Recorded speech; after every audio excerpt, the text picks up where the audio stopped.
Selamat siang, Prof. Pur dan Pak Yeri, serta teman-teman sekalian. Di sini saya Hugo Theo Kurniason akan menyampaikan terkait materi analisis regresi ganda 3 prediktor.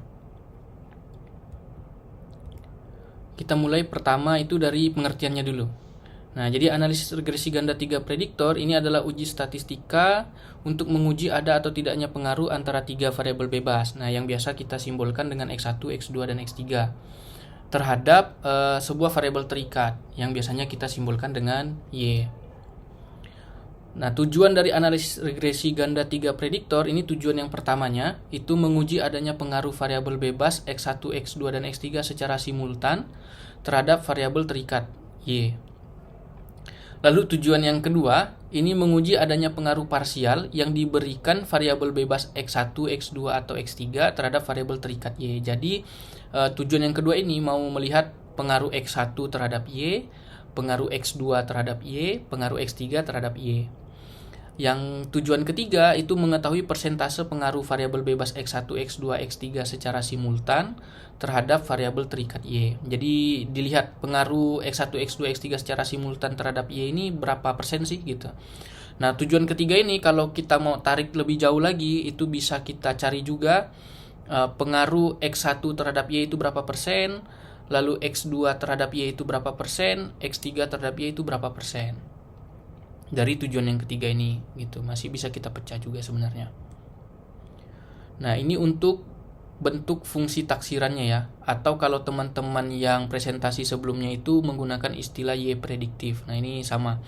Jadi Y prediktifnya atau Y taksirannya itu sama dengan B0 tambah B1 X1 tambah B2 X2 tambah B3 X3.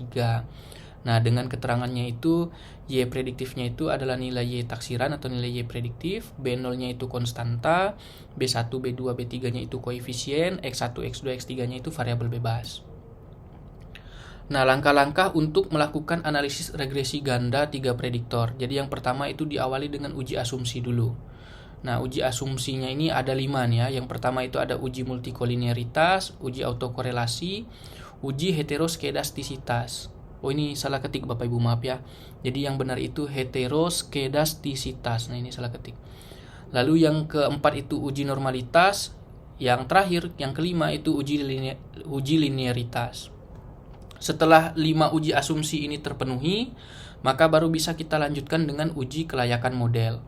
Uji kelayakan model yang pertama itu adalah uji keterandalan model. Nah, jadi uji keterandalan model ini tujuannya tadi untuk menjawab yang tujuan pertama tadi. Mau melihat pengaruh X1, X2, X3 secara simultan terhadap Y. Nah, itu terjawab di uji keterandalan model. Lalu ada uji koefisien regresi. Nah, uji koefisien regresi ini menjawab tujuan yang kedua. Gitu. Untuk melihat pengaruh X1 terhadap Y, X2 terhadap Y, X3 terhadap Y. Nah, koefisien determinasi, uji kelayakan model yang ketiga ini ada koefisien determinasi. Ini untuk menjawab tujuan yang ketiga. Berapa persen pengaruh X1, X2, X3 secara simultan terhadap Y. Nah, terakhir dari analisis regresi ganda 3 prediktor itu menarik kesimpulan. Nah, jadi harus diingat Bapak Ibu semuanya, hasil akhir dari sebuah uji statistik itu nanti ada kesimpulannya ya. Nah, untuk menjelaskan penghitungannya, penggunaan analisis regresi 3 prediktor, ini kita gunakan contoh ya Bapak Ibu ya. Di sini saya ingin melihat pengaruh dari motivasi belajar, lalu problem solving, sama keaktifan belajar terhadap hasil belajar. Nah, di sini saya ambil respondennya itu atau datanya itu sebanyak 15. Jadi X1-nya ada 15, X2-nya ada 15, X3-nya ada 15, Y-nya ada 15. Nah, dari contoh itu nanti yang mau kita jawab, yang pertama itu apakah terdapat pengaruh motivasi belajar, kemampuan problem solving dan keaktifan belajar terhadap hasil belajar peserta didik. Lalu yang kedua itu apakah terdapat pengaruh motivasi belajar terhadap hasil belajar peserta didik. Yang ketiga, apakah terdapat pengaruh kemampuan problem solving terhadap hasil belajar. Lalu yang keempat itu apakah terdapat pengaruh keaktifan belajar terhadap hasil belajar peserta didik. Lalu yang kelima, berapa persentase pengaruh secara simultannya. Lalu 678 itu berapa persentase pengaruhnya kalau dipandang parsial ya, masing-masing gitu. X1 terhadap Y, X2 terhadap Y, X3 terhadap Y. Jadi pertanyaan ini atau rumusan pertanyaan ini Bapak Ibu mengacu ke tadi tujuan analisis regresi ganda 3 prediktor tadi. Melihat pengaruhnya secara simultan, lalu melihat pengaruhnya secara parsial, lalu persentase pengaruhnya. Nah, untuk mengerjakannya itu kita memerlukan tabel pembantu ya Bapak Ibu ya. Jadi sesuai namanya, tabel pembantu ini nanti membantu kita, memudahkan kita ketika menghitung secara manual. Nah, ini penting untuk kita gunakan supaya pekerjaan kita tuh jauh lebih mudah gitu. Tapi kalau misalnya mungkin terbiasa atau misalnya mau nyari adrenalin, silahkan gitu, tidak memerlukan tabel pembantu gitu. Nah, mungkin yang perlu saya sampaikan sebenarnya kalau untuk pertama kali melakukan penghitungan, tabel pembantunya ini hanya bisa diisi sampai ini ya, X2, X3-nya ini. Nah, sementara untuk Y prediktif, nilai residualnya ini belum bisa kita isi karena memerlukan nilai B0, B1, B2, dan B3. Nah, cuman karena ini biar sekaligus aja, saya langsung masukkan dulu gitu. Nanti kalau udah dapat nilai B0, B1, B2, B3-nya, Bapak Ibu mau langsung masukkan ke tabel juga silakan gitu. Biar sekaligus. Oke, kita mulai. Yang pertama itu jadi uji asumsi ya. Tadi ya, uji asumsi yang pertama itu ada uji multikolinearitas. Jadi secara manual dan secara SPSS langsung saya tampilkan dalam satu slide ini. Untuk secara manual itu nanti tujuan akhirnya itu kita mau mendapatkan nilai VIF ya, dengan nilai toleransinya. Jadi VIF-nya ini didapat dari 1/1 dikurang RI kuadrat. Sedangkan nilai toleransinya itu didapat dari 1 kurang RI kuadrat. Nah, RI kuadrat ini adalah koefisien determinasi XI-nya terhadap variabel independen lainnya. Jadi nanti ada 3 nilai FIV, 3 nilai tolerance. Nah, FIV1 ini, FIF1 ini itu berarti nanti pakai R1 kuadrat ya Bapak Ibu ya. Berarti artinya R1 kuadrat itu koefisien determinasi X1 terhadap X2 dan X3 gitu, variabel bebas lainnya. Nah, kalau untuk SPSS nilai FIF atau toleransinya ini atau uji multikolinearitasnya ini bisa diakses dari analyze, lalu kita pilih regression, lalu pilih linear, lalu kita klik statistiknya, lalu kita centang collinearity diagnostiknya. Nah, ini seperti di gambar yang saya tampilkan. Untuk kriterianya, data kita itu akan bebas dari multikolinearitas ketika VIF-nya ini kurang dari 10, lalu nilai toleransinya ini lebih dari 0,01. Nah, ini output penghitungan secara manual dan SPSS-nya. Nah, secara manual bisa kita lihat kalau nilai toleransi 1-nya itu 0,951, toleransi 2-nya itu 0,992, toleransi 3-nya 0,954. VIF1-nya itu 1,052, lalu VIF2-nya itu 1,008, VIF3-nya itu 1,048. Nah, ini kalau kita cocokkan dengan output di SPSS-nya, ini menghasilkan angka yang sama ya. Toleransi 1-nya 0,951, toleransi 2-nya 0,992, toleransi 3-nya 0,954. Lalu nilai VIF-nya ini 1,052, 1,008, 1,048. Sama dengan yang kita hitung secara manual. Nah, ketika kita cocokkan dengan kriterianya, nilai VIF-nya ini, baik yang VIF1-nya, VIF2-nya, VIF3-nya itu sama-sama kurang dari 10. Nilai toleransi 1, toleransi 2, toleransi 3 juga lebih dari 0,01. Maka data kita ini bebas dari multikolinearitas. Untuk uji asumsi yang kedua itu uji autokorelasi. Nah, uji autokorelasi ini kita menggunakan uji Durbin Watson.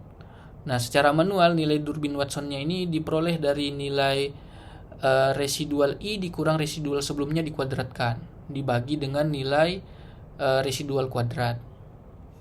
Lalu nanti dibandingkan dengan nilai DL dan DU. Nilai DL dan DU ini, lower dan upper-nya ini didapat dari tabel DW, tabel Durbin Watson.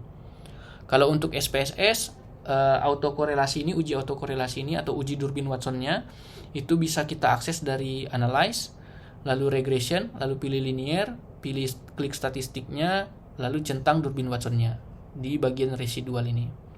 Seperti gambar yang saya tampilkan. Untuk kriteria pengujiannya, ketika nilai Durbin Watson-nya itu di atas nilai upper-nya, di atas DU-nya, dan nilai 4 dikurang nilai Durbin Watson-nya itu juga lebih dari nilai upper-nya atau di atas DU-nya, maka data kita itu bebas dari autokorelasi, baik autokorelasi positif ataupun autokorelasi negatif. Jadi kriteria yang pertama ini Bapak Ibu, kriteria yang DW lebih dari DU, ini kriteria autokorelasi positifnya, yang ini autokorelasi negatifnya. Gitu. Bebas dari autokorelasi negatif, yang ini bebas dari autokorelasi positif gitu. Jadi ketika ini terpenuhi, maka kita bebas dari autokorelasi gitu. Baik yang positif ataupun yang negatif. Nah, ini outputnya penghitungan secara manual dan SPSS. Bisa dilihat kalau secara manual itu didapat nilai Durbin Watson-nya itu 1,78, maupun yang secara SPSS juga sama 1,780. Nah, ini kalau nilai DU dan DL-nya kita peroleh dari tabel Durbin Watson. Karena kita itu ada 3 prediktor, maka K-nya pakai 3, K sama dengan 3. Tadi responden kita itu sebanyak 15 atau N kita sebanyak 15. Nah, kita cocokkan di sini, maka dapatlah nilai DL-nya itu 0,82, nilai DU-nya itu 1,75. Selanjutnya kita bandingkan dengan kriteria ujinya.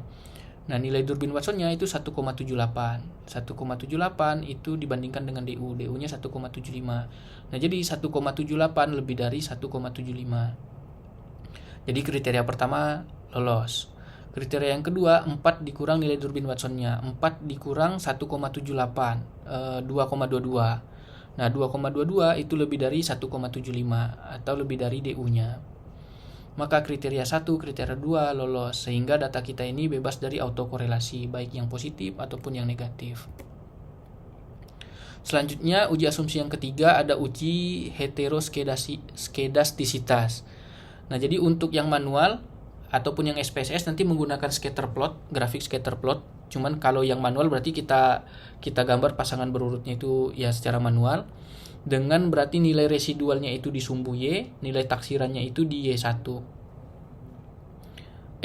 Nilai taksiran Y1-nya itu di sumbu X. Gitu, nilai residualnya di sumbu Y, nilai taksirannya di sumbu X. Nah, untuk menggunakan SPSS-nya itu bisa diakses dari analyze, lalu regression, lalu pilih linear, lalu klik plot.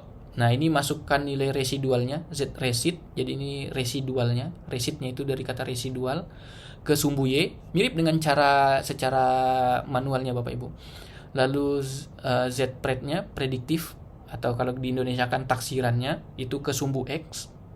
Seperti ini ya, kalau dilaksanakan secara SPSS. Jadi secara manual dengan SPSS itu sebenarnya langkah yang sama Bapak Ibu. Cuman bedanya yang satu itu nanti secara otomatis menggunakan software. Kalau yang ini nanti kita gambar secara manual. Nah, kriteria pengujiannya itu akan bebas dari heteroskedastisitas itu ketika nanti pola penyebaran titik-titiknya itu tidak berpola Bapak Ibu, tidak berpola, tidak membentuk sebuah pola tertentu, dan titik-titiknya itu menyebar di atas 0 sama di bawah 0 dari sumbu Y. Nah, ini outputnya yang secara manual dan yang secara SPSS. Yang secara SPSS ini menggunakan SPSS. Yang manual ini saya tidak gambar secara manual ya, menggunakan tangan ya. Bisa juga sebenarnya kalau menggunakan tangan, cuman mungkin takutnya nanti nggak rapi dan mungkin ada skala yang meleset ya. Karena kan hitungan taksirannya itu kan sampai koma-koma itu. Nah, jadi ini saya menggunakan Microsoft Word ya. Jadi di Microsoft Word itu kan ada fitur chart atau bagan gitu, bagan sebar. Nah, ini saya menggunakan ini, jadi saya masukkan nilai taksirannya, nilai taksiran dengan nilai residualnya. Nilai taksiran dan residualnya itu bisa kita dapat dari tabel pembantu tadi ya Bapak Ibu ya. Ini kalau saya balik ke tabel pembantu misalnya. Nah, ini. Tabel pembantu ini kan ada nih nilai taksirannya, ini nilai residualnya. Nah, ini. Jadi 79,98 itu berpasangan dengan negatif 1,02. Nah, jadi dianggap ini nilai X-nya, ini nilai Y-nya gitu. Ini nilai X-nya, ini nilainya. X, Y-nya maksudnya sumbu X, sumbu Y-nya gitu ya Bapak Ibu, nanti ditemukan di titik gitu. Jadi mirip pelajaran ketika SMP dulu buat titik koordinat gitu. 2,1 berarti X-nya 2, Y-nya 1. Nah, ini tinggal diganti nilai X-nya itu jadi nilai Y taksirannya, Y prediktifnya. Nilai sumbu Y-nya itu menggunakan nilai residualnya.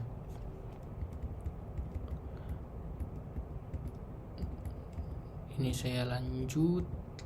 Nah, jadi ini saya menggunakan Microsoft Word ya, dengan memasukkan nilai Y taksirannya sama nilai residualnya. Dapatlah pola penyebarannya seperti ini, dan SPSS juga seperti ini ya. Nah, dari kedua output ini bisa kita lihat kalau titik-titik menyebarnya ini tidak membentuk pola tertentu ya. Pola tertentu itu maksudnya tidak menggumpal di tengah, tidak membentuk satu titik di tengah, atau dia itu memanjang lurus, atau dia melengkung seperti huruf U, melengkung ke atas seperti huruf N, atau meruncing jadi kayak segitiga gitu. Nah, ini kan kita tidak membentuk sebuah pola nih ya, output kita ya.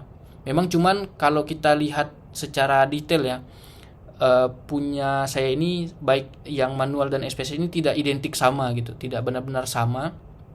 Tapi kalau kita lihat sebenarnya polanya itu mirip gitu. Bisa kita lihat kalau di ujungnya ini 4 titik di sini mirip dengan 4 titik di sini, 3 titik yang ini mirip dengan 3 titik yang ini gitu. 3 titik yang di samping sini mirip dengan 3 titik yang di sini gitu. Memang tidak identik sama tapi mirip lah gitu. Tidak identik sama tapi mirip. Tidak sama persis gitu. Mungkin karena ada perbedaan skala ya yang dipakai antara SPSS sama Microsoft Word gitu. Makanya jadi tidak identik sama persis gitu. Nah, dari pola ini tadi kita lihat kalau dia itu tidak membentuk pola tertentu, lalu dia itu menyebar di atas dan di bawah angka 0 pada sumbu Y. Nah, ini kan sumbu Y-nya kan yang ini ya, Bapak Ibu ya. Sumbu Y-nya. Ini angka 0-nya, berarti ini kalau ada tarik garis ini. Nah, bisa kita lihat titik-titiknya ini ada menyebar di atas angka 0-nya, ada menyebar di bawah angka 0-nya. Gitu. Maka data ini bebas dari heteroskedastisitas. Lalu untuk uji asumsi yang berikutnya yaitu uji normalitas. Jadi untuk SPSS-nya itu bisa diakses menggunakan analyze, regression, linear, plot, lalu kita centang normal probability plotnya.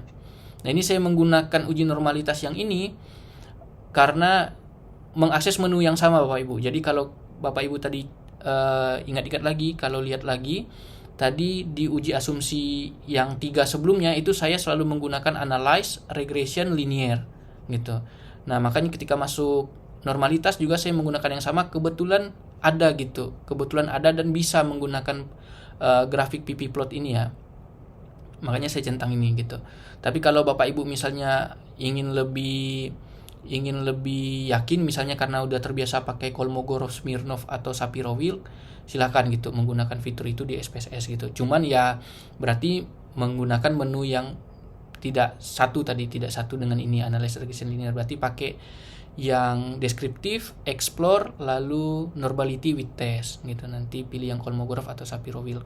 Nah, ini secara manual tadi udah sempat saya singgung tadi ya, bisa pakai Kolmogorov, Smirnov, Shapiro-Wilk atau grafik normal PP plot. Grafik normal PP plot ini yang saya pakai sekarang ini ya, dalam kondisi sekarang ini. Shapiro-Wilk itu dipakai kalau dia itu kurang dari 30 datanya. Kolmogorov, Smirnov itu akan akurat kalau dipakai lebih dari 30 gitu. Jadi nanti memperhatikan jumlah data Bapak Ibu ada berapa gitu ya. Nah, di sini saya untuk manualnya itu tidak saya gunakan ya Kolmogorov, Smirnov atau Shapiro-Wilk. Jadi saya hanya pakai grafik PP plot, pakai SPSS dengan asumsi Bapak Ibu udah sangat akrab ya dengan tes Kolmogorov, Smirnov atau Shapiro-Wilk ya, karena uji normalitas ini kan uji yang paling sering kita pakai harusnya ya, dibandingkan uji asumsi yang lain ya. Makanya saya pakai yang PP plot saja. Nah, untuk kriteria PP plotnya ini dia akan datanya itu akan berdistribusi normal kalau sebaran titik-titiknya itu nanti mendekati garis diagonal. Nah, ini untuk outputnya Bapak Ibu. Jadi output SPSS-nya saya masukkan karena tadi saya tidak menghitung secara manual. Nah, bisa dilihat kalau titik-titiknya ini mendekati garis diagonalnya. Nah, cuman memang kelemahan dari kalau menggunakan normalitas dari grafik PP plot ini, mungkin biasanya ada beberapa kasus yang titiknya itu meragukan gitu. Titiknya meragukan misalnya di sini misalnya. Nah, ini kita jadi kayak agak ragu gitu, titiknya ini sebenarnya dekat atau jauh gitu daripada garis diagonalnya. Nah, ketika ketemu kasus seperti itu, Bapak Ibu agak ragu dengan keputusannya ketika menggunakan PP plot, maka lebih aman kalau tadi digunakan Shapiro-Wilk atau Kolmogorov-Smirnov gitu, tergantung jumlah data Bapak Ibu gitu. Nah, kalau punya saya ini kebetulan pada dekat-dekat semua ya dengan diagonalnya ya, jadi tidak meragukan gitu tentang pengambilan kesimpulan normalitasnya gitu. Walaupun kalau data ini Bapak Ibu coba uji normalitas juga menggunakan Shapiro-Wilk, karena data saya tadi 15 kurang dari 30, itu juga normal kok hasilnya. Udah saya coba, cuman memang tidak saya tampilkan ke sini output Shapiro-Wilk-nya gitu. Karena tadi dengan anggapan Bapak Ibu udah akrab ya dengan tes normalitas ya, Kolmogorov-Smirnov sama Shapiro-Wilk. Sekarang kita bandingkan output ini dengan kriteria yang kita sampaikan sebelumnya ya. Jadi dilihat kalau sebaran titik-titiknya ini mendekati garis diagonal, maka data kita ini berdistribusi normal, baik yang X1, X2, X3, dan Y-nya.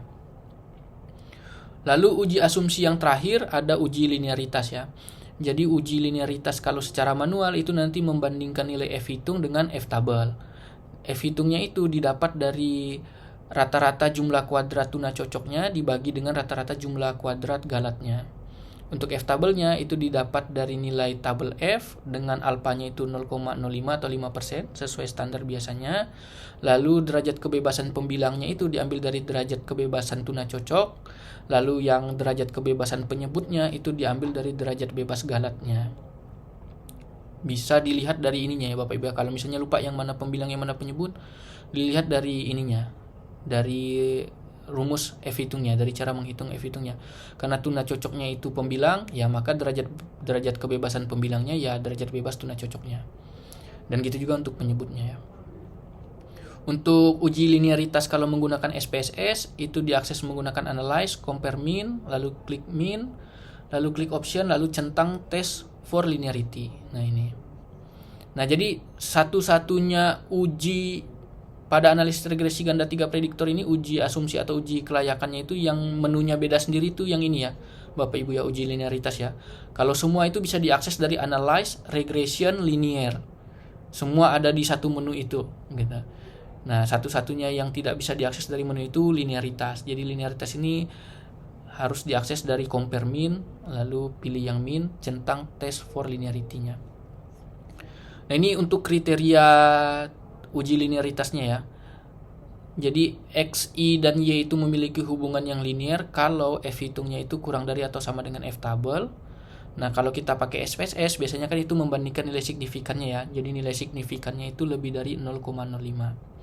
Tapi nilai signifikan yang dari deviation from linearity-nya.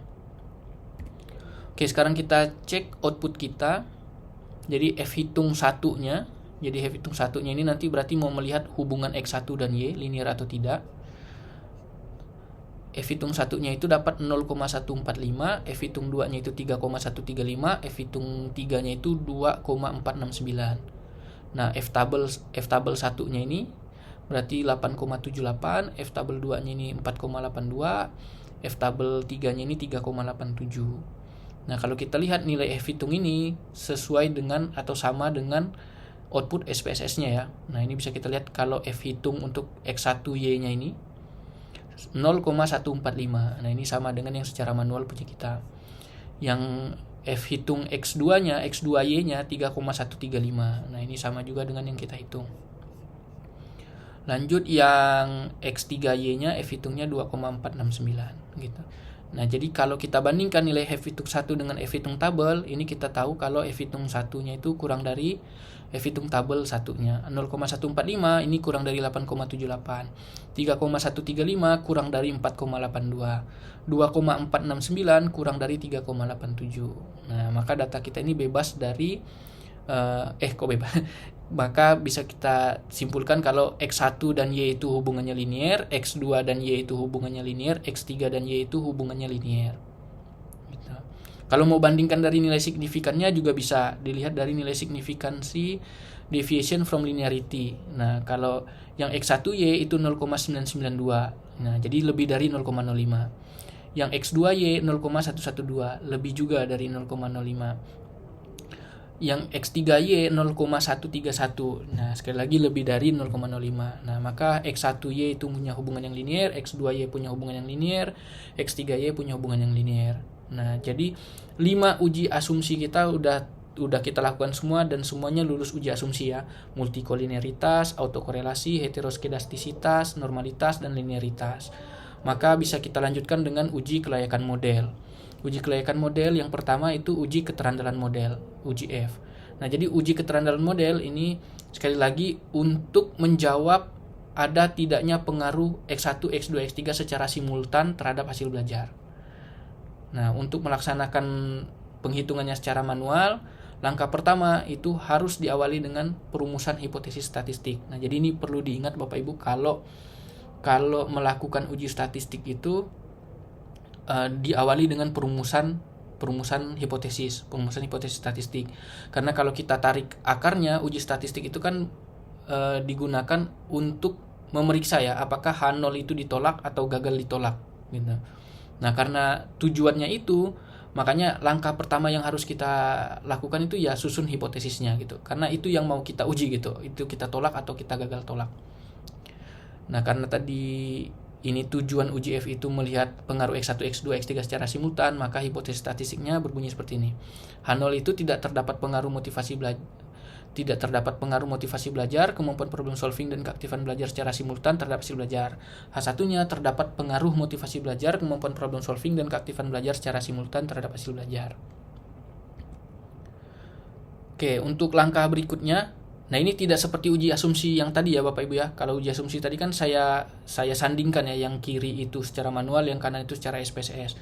Nah, karena ini lumayan panjang gitu, agak sulit untuk disandingkan kiri kanannya. SPSS-nya kan ya hanya tinggal klik ini gitu. Jadi ringkas, sementara yang satunya begitu panjang. Makanya tidak bisa saya sandingkan, akhirnya saya runtutannya agak saya ubah gitu. Jadi ini saya selesaikan dulu yang manual, nanti baru kita bandingkan yang menggunakan SPSS seperti apa, sama atau tidak. Oke, ini langkah berikutnya untuk menghitung secara manual itu menyusun persamaan regresinya ya. Untuk menyusun persamaan regresinya ini B1 sigma X1 kuadrat ditambah B2 sigma X1 X2 tambah B3 sigma X1 X3 sama dengan X1Y dan seterusnya ini ya Bapak Ibu ya. Kalau kita lihat memang kayak rumit dan menakutkan gitu ya persamaan regresinya ini, tapi sebenarnya persamaan regresinya ini berpola Bapak Ibu. Kalau kita lihat semua koefisien di pertama ini adalah B1. Koefisien yang kedua ini adalah B2. Yang ketiga ini adalah B3. Nah, ini konstantanya itu yaitu hasil dari hubungan antara X1Y, X2Y, X3Y gitu. Yang pertama X1, yang ini X2, yang ini X3 gitu. Nah, untuk koefisiennya ini ngelihat ininya, posisinya. Yang di sini ini kan baris pertama ya, baris pertama kolom pertama. Berarti X1 dan X1. Baris pertama kolom pertama X1 X1. Makanya X1 kuadrat. Yang ini baris pertama kolom kedua. Makanya X1 X2. Yang ini baris pertama kolom ketiga X1 X3. Yang ini baris kedua kolom ke-1 X2 X1. Nah, cuman karena X1 dan X2, X1 itu komutatif, jadi mau X1, X2 atau X2, X1 itu hasilnya sama, karena kan perkalian ya Bapak Ibu ya.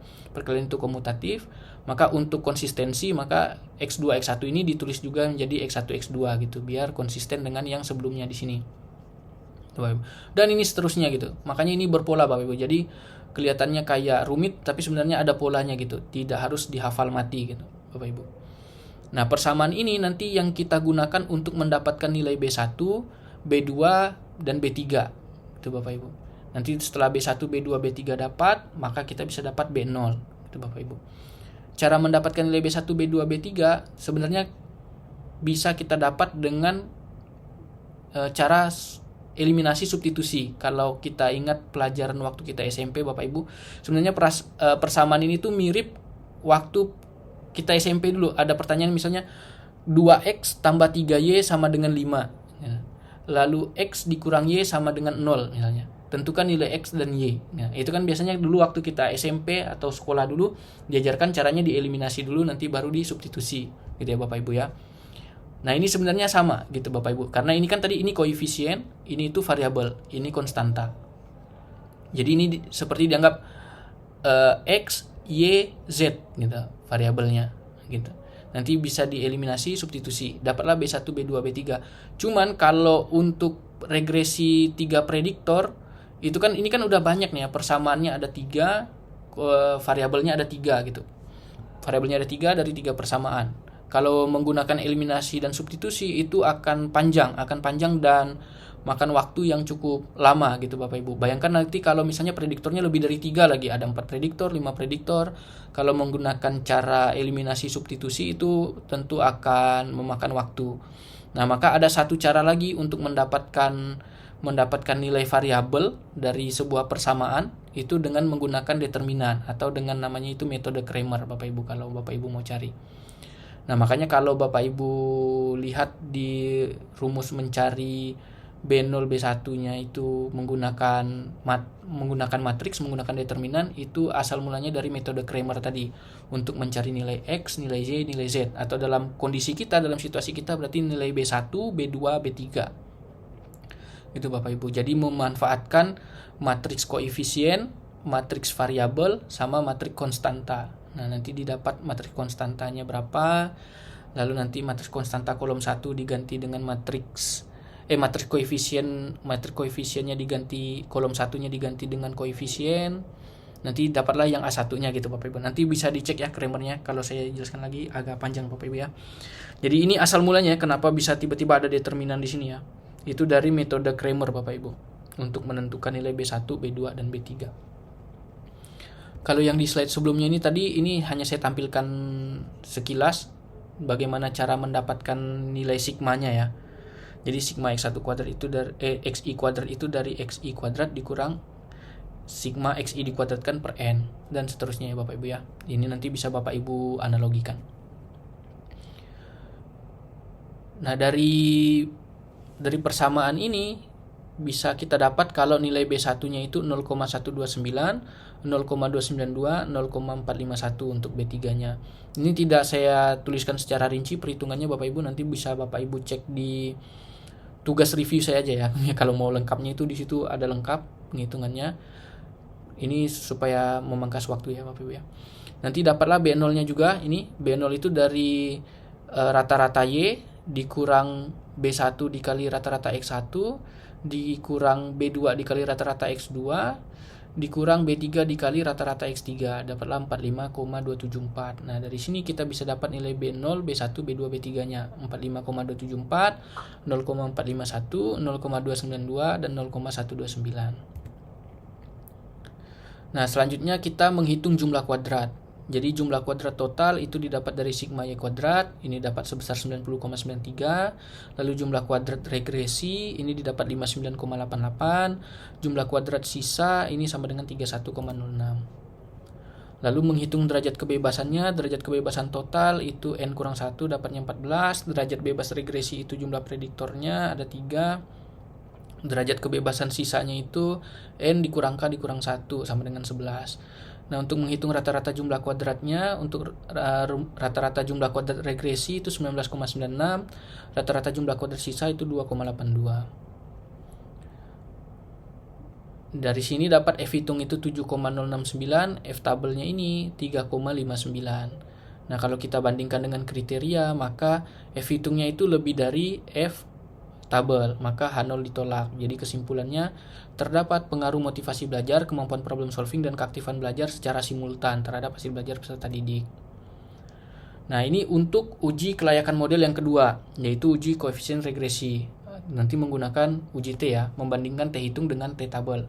Nah, jadi kalau kita balik lagi ke tujuan, jadi uji koefisien regresi ini nanti bertujuan untuk menjawab, melihat X1 ini ada pengaruh tidak dengan Y, X2 ada pengaruh tidak terhadap Y, X3 ada pengaruh tidak terhadap Y. Nah, maka langkah pertama selalu disusun dulu hipotesisnya, hipotesis statistiknya. Nah, jadi hipotesis 1 ini tentang X1Y, hipotesis 2-nya ini X2Y, hipotesis 3 ini X3Y ya.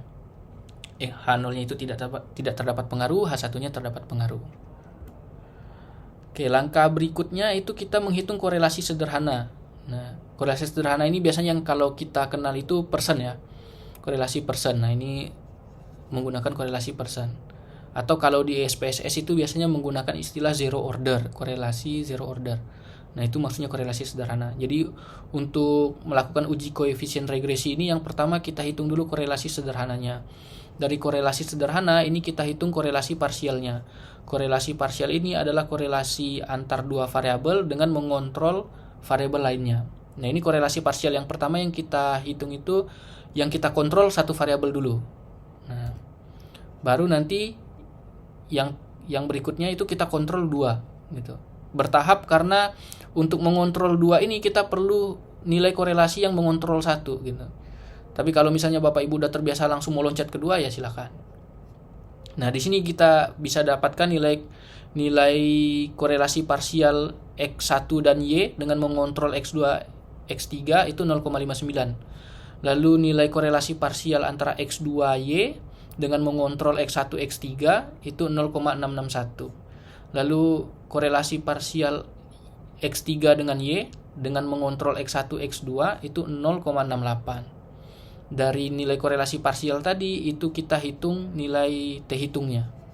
Nah, ini menghitung T hitungnya.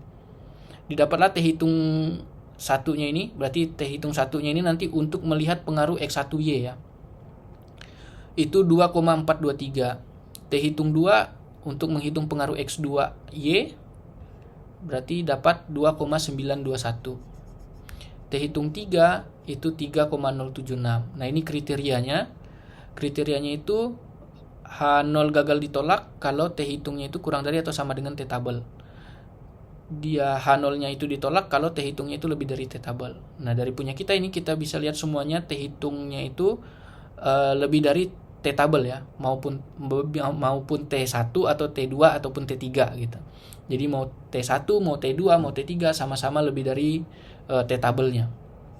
Jadi bisa kita simpulkan kalau masing-masing X1, X2, X3 itu punya pengaruh terhadap hasil belajar. Bapak Ibu. Nah, ini bisa dibaca lengkapnya di sini ya Bapak Ibu ya. Lanjut uji kelayakan model yang ketiga itu koefisien determinasi. Nah, langkah pertama ini kita hitung dulu beta I-nya ya, beta 1, beta 2, beta 3. Nanti beta 1, beta 2, beta 3-nya ini digunakan untuk menghitung koefisien determinasi per variabel. Nanti X1 dengan Y pengaruhnya berapa persen. Nah, ini nanti menggunakan beta 1 ini Bapak Ibu. Nanti yang beta 2 berarti X2 dengan Y berapa persen. X3 dengan Y berapa persen. Nah, ini nanti menggunakan beta 1 ya.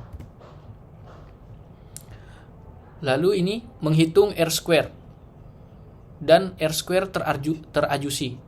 Nah, jadi R2 ini nanti yang untuk secara simultannya. X1, X2, X3 secara simultan itu pengaruhnya berapa persen terhadap Y. Cuman kita pakai yang R2 terajusi ya. Jadi terajusi itu udah di-adjust R2-nya. Kenapa perlu di-adjust? Karena ketika kita menggunakan 3 prediktor, itu kan berarti kan faktor penambahnya jadi lebih banyak. Nanti apalagi 4 prediktor, 5 prediktor, faktor penjumlahnya lebih banyak. B1, B2, B3 kalau 3 prediktor. Kalau 4 prediktor berarti B1, B2, B3, B4 gitu. Semakin banyak prediktornya, semakin banyak penjumlahnya. Semakin banyak juga tumpukan galatnya, tumpukan errornya gitu. Makanya nilai R2-nya itu bisa kurang akurat ketika prediktornya itu semakin banyak. Makanya perlu di-adjust. Makanya nanti untuk menghitung koefisien determinasi X1, X2, X3 secara simultannya, itu nanti kita menggunakan R2 yang udah di-adjust gitu, bukan R2 yang masih mentahnya ini. Gitu Bapak Ibu. Nah, jadi untuk perhitungan R2-nya ini 0,658, untuk yang udah di-adjust itu 0,565. Nah, ini untuk koefisien determinasi yang secara simultannya ya. Tadi kita menggunakan R2 yang udah di-adjust. Jadi 56,5%. Jadi pengaruh motivasi belajar, kemampuan problem solving, dan keaktifan belajar terhadap hasil belajar itu sebesar 56,5%. Ya, sisanya dipengaruhi oleh variabel lain. Nah, ini untuk yang secara sendiri-sendiri ya, secara parsial ya. Jadi motivasi belajar berpengaruh terhadap hasil belajar itu sebesar 12,2%, didapat dari beta 1 dikali RY1. RY1 ini korelasi sederhananya ya tadi ya, korelasi persennya atau zero ordernya dikali 100%. Nah, sama juga D2, D3. Nah, ini untuk menggunakan softwarenya ya. Jadi menggunakan software itu saya menggunakan Excel sama menggunakan SPSS. Jadi Excel itu diakses melalui data, analisis data, lalu klik regression, input Y range-nya, input X range-nya, lalu klik OK. Oke, kalau SPSS-nya menggunakan analyze, regression, linear, lalu input variabel independennya, input variabel dependennya, lalu kita pilih statistik, centang R-square change-nya, nanti untuk koefisien determinasinya yang secara simultan, lalu centang part and partial correlation-nya, itu nanti untuk yang koefisien determinasinya secara parsial ya, secara sendiri-sendiri. Nah, ini kalau mau kita coba Bapak Ibu, nanti di sini. Ini yang secara Excel ya. Nah, ini yang saya menghitung manual. Jadi saya hitung manual pun tidak benar-benar manual satu persatu ya Bapak Ibu, capek juga ya kalau kayak begitu ya. Mungkin bisa tapi waktunya nggak sanggup nanti. Ini juga saya pakai ini ya, pakai bantuan Excel manualnya. Hitung satu-satu. Jadi yang saya warnai hijau ini yang uji asumsinya, yang biru ini yang kelayakan modelnya ya. Ini hasil akhirnya yang kita perlukan ya, nilai pentingnya ya. B0, B1, B2, B3, F hitung, T hitung 1, T hitung 2, T hitung 3. Ini koefisien determinasinya ya. Ini uji asumsinya, nilai-nilai pentingnya tadi tolerance, VIF, nilai Durbin Watson-nya, lalu ini yang untuk linearitas ya, F1, F2, F3. Oke, tadi ini kita mau coba yang Excel ya. Nah, jadi kalau mencoba ke Excel itu, jadi kita klik data, lalu analisis data. Oh, ini saya pindahkan dulu ininya, nggak nampak. Data, analisis data. Nah, ini lalu kita pilih regression, lalu kita oke. Nanti input Y range-nya seperti ini, lalu input X range-nya seperti ini.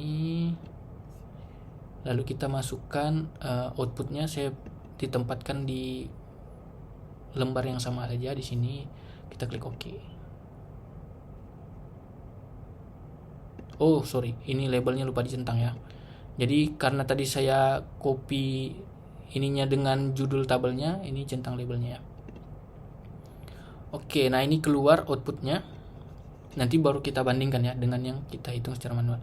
Oke, kalau yang secara SPSS ini kita aksesnya dari menu analyze. Tadi kita coba yang linearitasnya dulu. Linearitas itu kan satu-satunya yang tidak diakses dari menu yang sama ya. Jadi dari compare min, ini kita masukkan ke independent. Hasil belajar kita masukkan ke dependent, lalu option, centang test for linearity, kita continue, kita oke. Oke, nanti keluar outputnya. Sambil nunggu outputnya, langsung kita lanjut ke analyze, lalu regression, lalu pilih yang linear. Nah, di sini semua menu ini kita masukkan ke independent, ini kita masukkan ke dependent. Nah, ini uji asumsi yang lainnya dan uji kelayakan modelnya semua bisa kita akses di sini Bapak Ibu. Nah, statistiknya ini kita centang R-square tadi untuk koefisien determinasi, ini juga, ini collinearity-nya ini untuk multicollinearitas, Durbin Watson-nya itu untuk autokorelasi, kita continue, plot di sini, ini normal untuk normalitas, ini Y-nya ini kita masukkan nilai residualnya, prediktifnya ini kita masukkan ke X untuk untuk heteroskedastisitas. Continue, oke. Nah, maka nanti keluar. Oh, ini mungkin karena ini ya, data saya agak penuh ya Bapak Ibu ya. Tapi nanti ini saya coba tampilkan di sini. Udah saya screenshot kemarin.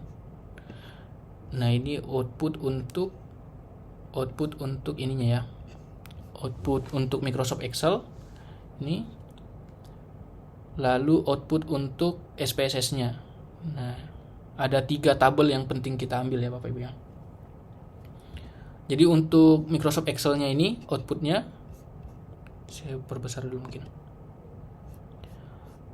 bisa didapat nilai R-square-nya, lalu nilai R-square yang udah di-adjust, lalu bisa kita dapatkan nilai F hitungnya untuk uji keterandalan modelnya, yang tadi untuk mengecek simultannya itu X1, X2, X3 secara simultan berpengaruh tidak terhadap Y. Ini nilai signifikansinya. Nah, ini nilai konstantanya B0, B1, B2, B3. Nah, ini T hitungnya ya, T hitung 1, T hitung 2, T hitung 3. Ini nilai signifikansinya dari T hitung 1, T hitung 2, T hitung 3. Untuk yang uji koefisien regresinya, melihat pengaruh parsialnya X1 terhadap Y, X2 terhadap Y, X3 terhadap Y. Nah, ini. Tadi ini output SPSS-nya yang pertama ini ada R-square-nya.